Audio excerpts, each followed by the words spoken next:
Salam, aujourd'hui je vous présente un nouveau livre sur le thème du voyage cette fois-ci. Le titre c'est 60 conseils pour réussir son voyage et c'est de l'imam Nawawi. C'est aux éditions Le Savoir. C'est un petit format de poche, il m'avait coûté 4 euros, il y a une soixantaine de pages. Et c'est écrit dans une police de caractère qui est facile à lire, comme vous pouvez le voir. Alors en fait ce livre ça parle de quoi? En fait, c'est un résumé de quelques règles de bienséance à observer lorsqu'on décide de partir en voyage. Donc là-dedans, on trouve une soixantaine de conseils, il y en a beaucoup plus, mais là, l'auteur s'est limité à une soixantaine. Alors, je vais vous donner quelques exemples de conseils qui sont donnés par l'auteur. Tout d'abord, en fait, l'auteur nous conseille, avant de partir en voyage, de demander conseil à nos proches et de faire salat istikhara, comme pour tout projet. Voilà, pour être sûr en fait qu'il y aura de la bénédiction en fait dans ce voyage.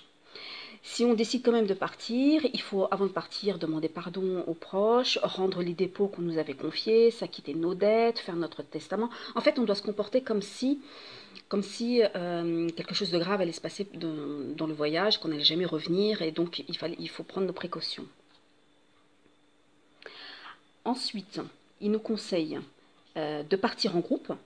Parce que c'est toujours mieux de partir, parce que d'abord il y a des hadiths qui disent qu'il est mieux de partir à 3 que de partir seul.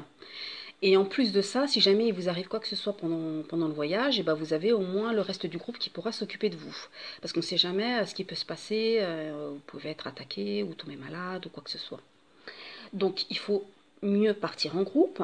Quand on part en groupe, ça sous-entend en fait qu'il faut aussi nommer un chef du groupe, c'est-à-dire qu'en cas de désaccord, c'est le chef qui prendra la décision au final.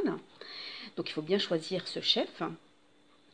Ce chef-là, d'ailleurs, si lors du voyage, doit toujours rester en position arrière pour s'assurer en fait que personne n'est à la traîne, qu'on n'a oublié personne, parce que quand on a un grand groupe, quand on est 3, 4, 5, ça va, on arrive à se repérer facilement les uns les autres, mais quand on a un groupe de plus de 10, plus de 20, on a facilement le risque de perdre une personne en route. Donc le chef doit se positionner en arrière et aussi s'assurer que tout le monde va bien, que ceux qui traînent, est-ce que c'est lié à une maladie ou quoi que ce soit, voilà. Il doit vraiment s'occuper de tout le groupe. Il est le garant, en fait, le responsable du groupe.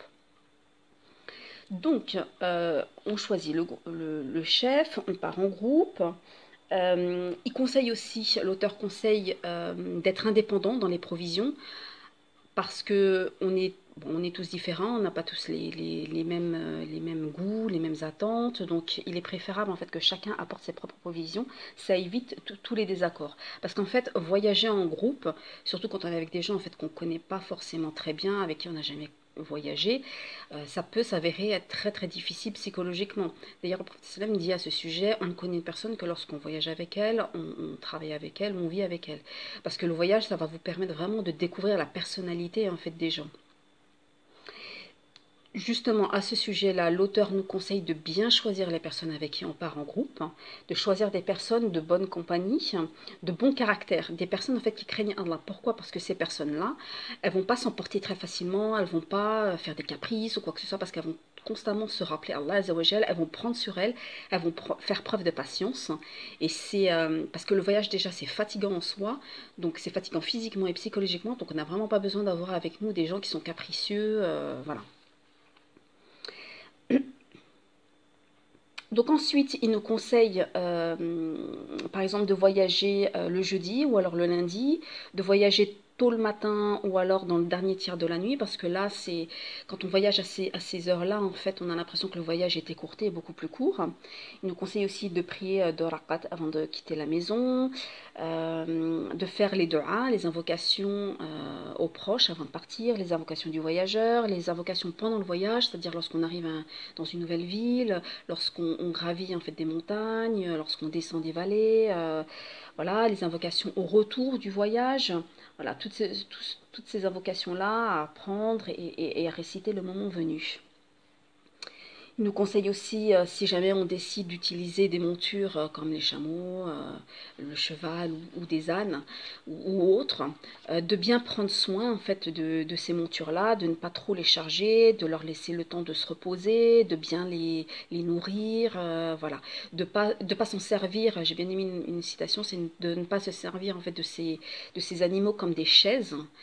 Parce que c'est pas le but, le but c'est qu'il nous facilite le voyage d'un point A à un point B, pas qu'on s'amuse juste à s'asseoir dessus. Voilà. Donc il y a plein de conseils qui sont donnés. Il y en a, comme je l'ai dit, une soixantaine. Pour chaque conseil, il y a souvent la citation du hadith auquel il fait référence, ou du verset du Coran, ou des deux. Donc voilà, moi je l'ai utilisé avant de partir en voyage et ça m'a vraiment beaucoup aidé. Je m'en suis beaucoup souvenu à chaque moment du voyage. Ça aide à faire preuve de patience, surtout j'ai voyagé avec des personnes que je ne connaissais pas. Donc voilà, je vous le conseille. Il est très facile à lire, très rapide à lire. Par contre, voilà, le plus important c'est le mettre en pratique. Voilà, ce sera tout pour aujourd'hui et je vous dis à bientôt pour un prochain livre. Salam!